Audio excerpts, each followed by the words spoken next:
Mitch Gallagher. Welcome to the Sweetwater Minute. We have special guests with us today. This is KONGOS. Great to have you guys here. Hey, you doing? Good to be here. So we have Danny, guitar, Yes, yeah. Jesse, drums, Dylan, bass and lead vocals, and Johnny, keyboard and accordion. Yep. Glad you guys are here. So tell us why you're here. We've got something pretty cool going on. Yeah, we're playing a show. Yeah. Playing a show here.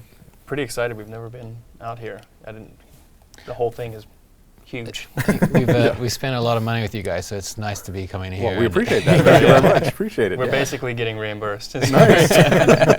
So you're here actually on behalf of Shure. Right, yeah. Coming in and you're playing for the employees and their families tonight, and they're going to have some food out there. It's going to be a fun time out in the Sweetwater Pavilion. Yeah. Outdoor It's venue. a great venue. Right. And I want to talk later as well because you had your first experience today with the Shure Accent digital wireless system as well, which is really, really cool. So I want to come back to that. But one of the things that fascinates me about your band is your kind of multinational background. South Africa, some time in London, you're based out of Phoenix, and the music draws from a lot of different influences as well. You know, the accordion coming in with kind of a French approach to some of the accordion things that you're doing. You have some pedal steel that you do on the guitar in certain places, and the way the vocals and the rhythms come together. Talk a little bit about that and how that all kind of came together. Well, I mean, in case they don't know, we're all brothers, and the oldest three were born in London, and I was born in South Africa. So that, you know, we spent 8 years in South Africa, and then we moved to Phoenix, and now we're in LA. But yeah, our dad was a musician. And I'd say that was even more than the moving around. That was the influence, you know, just his record collection and his exposing us to different kinds of music is what led to that variety. Right. And pulling from different sources and all that kind of stuff, yeah. Right. Yeah, you had a huge record collection and listened to everything from some African and South African music to Argentinian tango music and classic rock, and then, you know, classical and opera and things like that. So, you know, when you're a young kid, subconsciously it gets into you, and then when you start writing songs, I think it just comes out. Right. And he was predominantly making music in the 70s, right? Is when he kind of had his success and was playing around. Were you guys able to see any of his live shows? Were you involved in any of that kind of stuff? Was he still The playing only time we at that point? saw him was we played one with him. And he hadn't played out in like 20 years or something like that. 40 years. Oh, yeah. Wow. Yeah. He was a studio guy.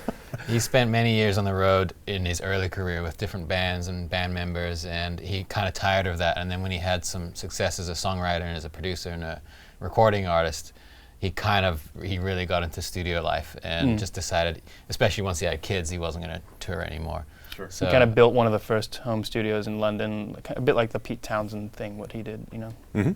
Right. So how old were you guys when you got into playing, and how did you choose the instruments that you're each playing? You had a Death match. It was there used to be 5 of us. yeah. We all played piano. He just thought it was something we all needed to learn. You know, not necessarily. He didn't have a grand plan of us being a band. I think he just wanted us to learn music, and everyone just kind of naturally, I think, moved to their instruments after that. But we all started on piano as the basis for everything. You know. I'm the youngest, so he gave up trying to teach. Yeah, it just kind of goes descending age in terms of piano proficiency. Right. Okay. And I was the oldest, so I stuck with it. And Right. We kind of fell into it. He liked drums. He's by far the best keyboardist, and Dylan and I play guitar. And then for the live thing, he went to bass just to cover that. Right. So what led to your first self-titled album came out in 2007, and you had success in South Africa first, and then it kind of started migrating over here to the United States as well. Tell us a little bit about that, how you did the first album. we actually didn't have any success on our first album. We couldn't get arrested. But we learned a lot. You know, we produced it ourselves and did a bunch of shows and some little tours. And then by the second album, that came out in South Africa first.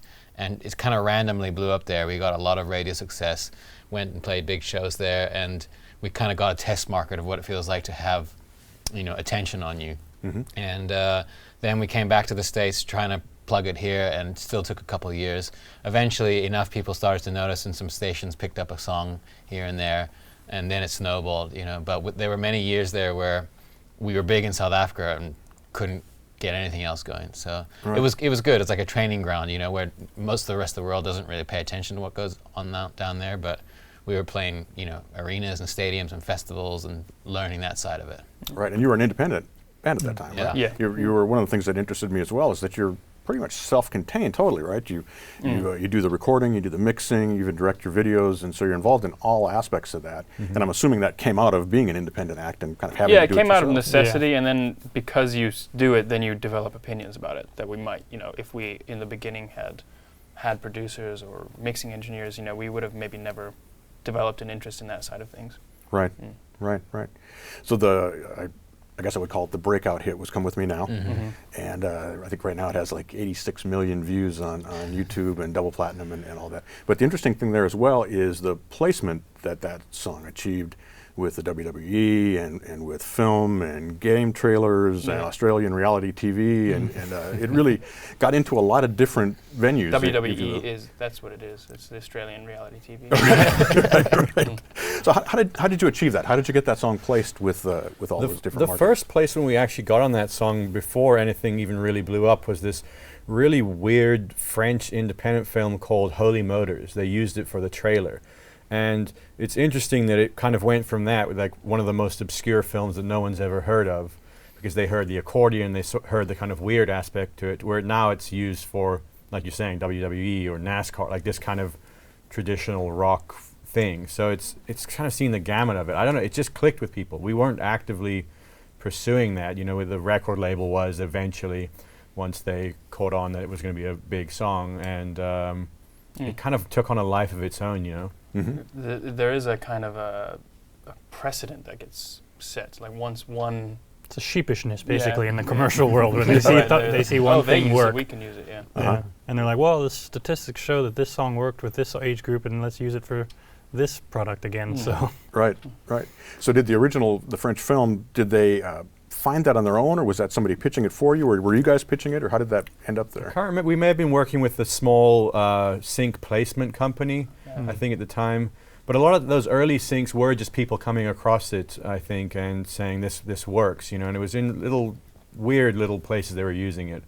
It's kind of its own little world we discovered through, I think someone told us it was the most synced song of 2014, and fortunately / unfortunately, that's kind of how you need to make money these days in music. But we got a little look into that window of how the sync community, like they're kind of competitive and they want to find the song first. And so it gets a placement and then they all kind of find out about it. And they all, it's a relatively small community of those people that place songs in those worlds. Right. So once you've had success with a song like that, does that put pressure on you then, when you're writing the subsequent songs, to do something like that or to achieve that kind of success with it again? I think to achieve success again, yeah. Also, you want to do this for a living, so you want to pay for stuff. So yeah, it definitely puts pressure on.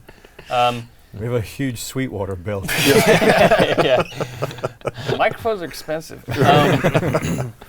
Yeah, it does put pressure. I think on Egomaniac we felt that pressure because it was coming off of that success, and then I think we learned our lesson, which is that you kind of have to block out that pressure. Also, we started seeing that people like in our team and in the business side of things all of a sudden had opinions about what was, like, we don't know if we hear a hit yet.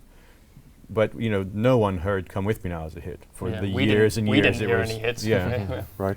So we were just thinking, we like this song. We think it's a cool, energetic song. It worked well at shows. And we knew it had something. And we have gotten back to that now, and this new record we're recording is just going a little bit more trusting our instincts and saying, we like this.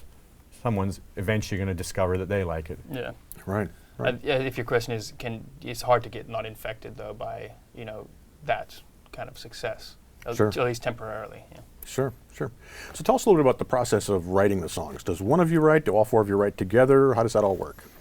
We almost never write together. I think Jesse and I have written 1 or 2 songs together when we were much younger, but we pretty much write all individually, and we demo the songs and flesh them out to the point where they're pretty much arranged and ready to go, and then we bring them into the studio and everyone has a say and opinion and kind of they take the direction of the song production-wise.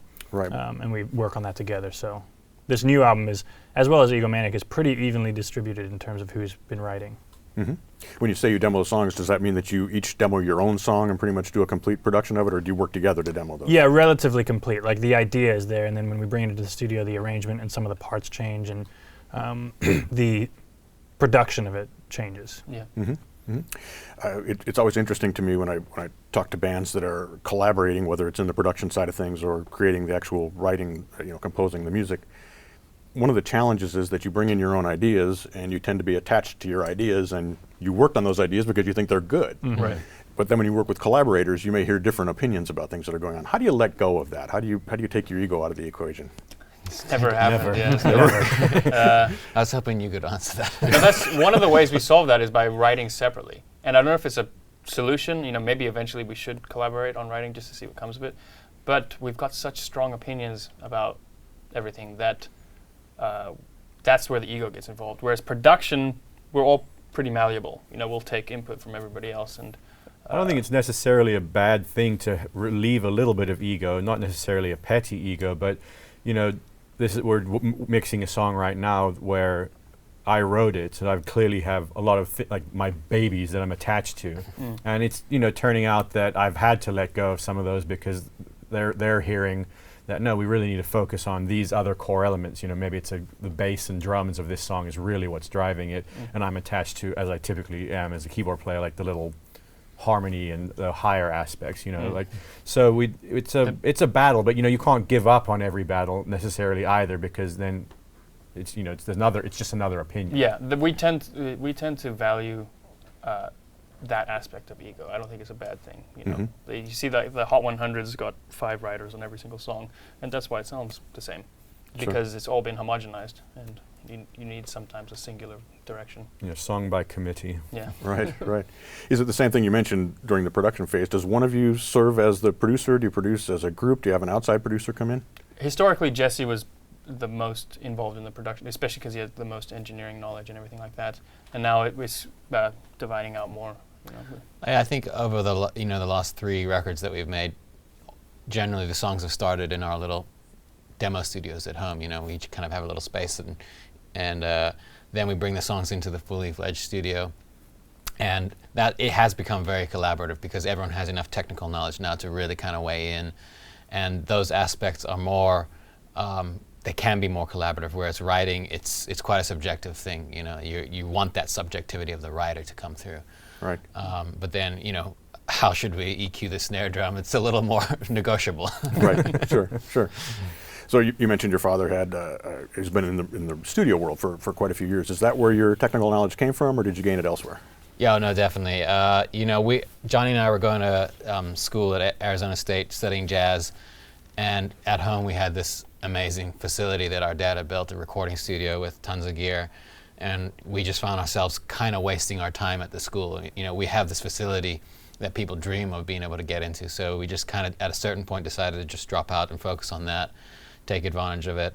And so he's been in the studio world since the beginning of home studios. He's sold more amazing pieces of gear than we could ever dream of having. Like every month we're on the phone with him and we say, what about a CS80, like old Yamaha keyboard? And it's like, I saw one, I wish we had it. He's like, oh yeah, I had one of those. We're like, I can't believe you got rid of that thing. Yeah, right. Yeah, so he guided us enough to get to the point of us teaching ourselves, Mm-hmm. So when you do the demos in your home studios and you start working on those, are there elements of those that end up in the final masters, or do you take it down to 0 and say we're going to start from scratch and record from there? A lot of elements, and a lot of times vocals, because it's hard to recapture that initial impulse. You start over-performing it, or I don't know. The vocals especially are sensitive to the mood.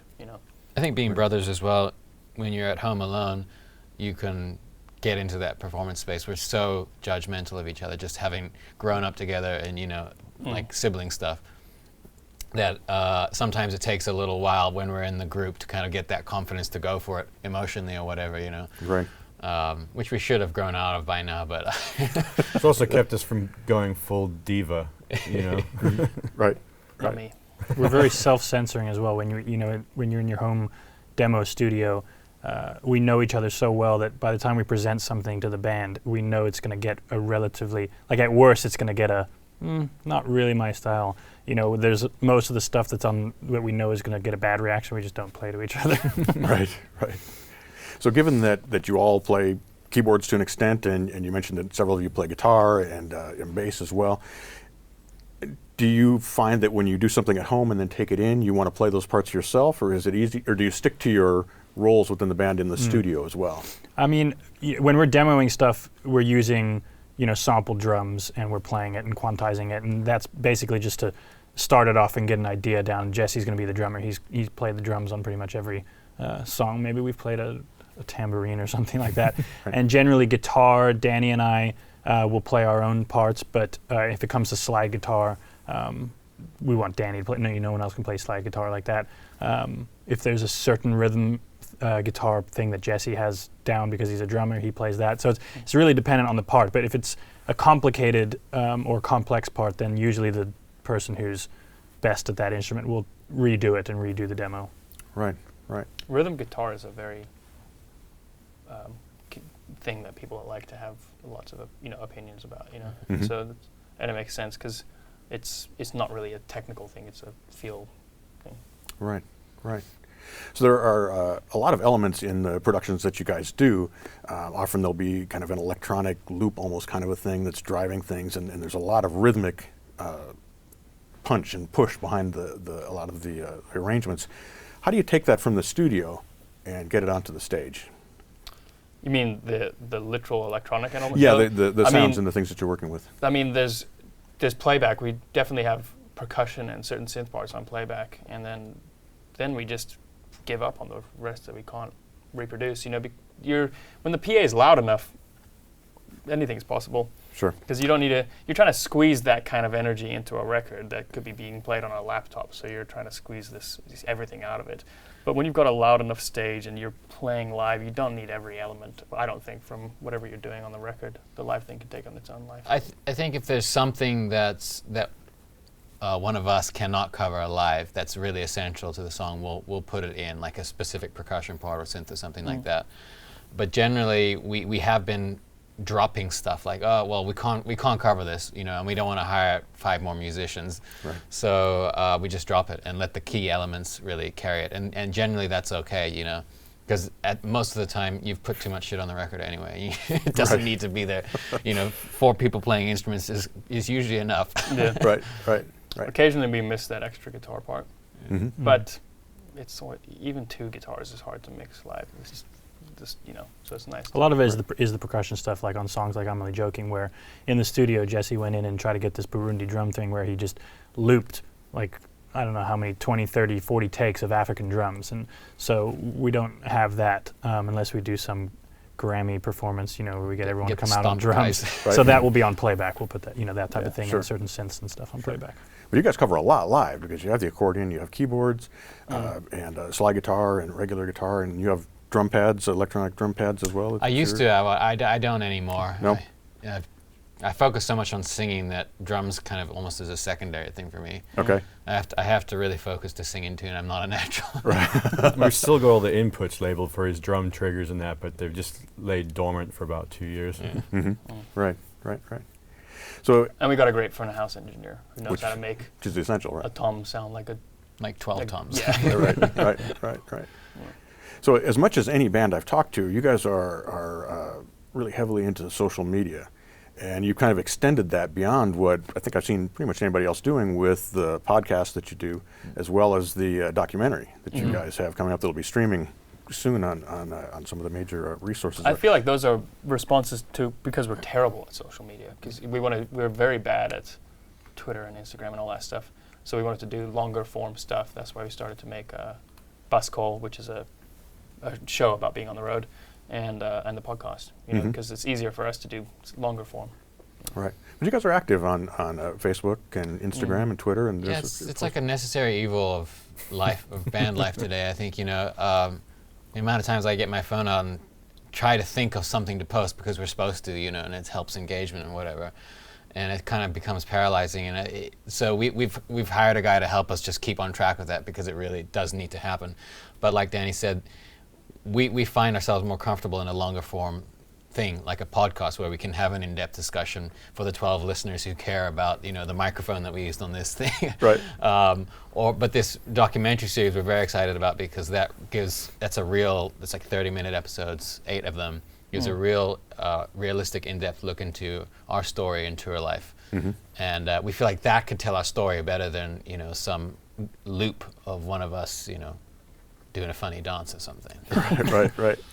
And you have two trailers up currently for them. Yeah, it's almost finished. We're almost finished cutting it. Nice.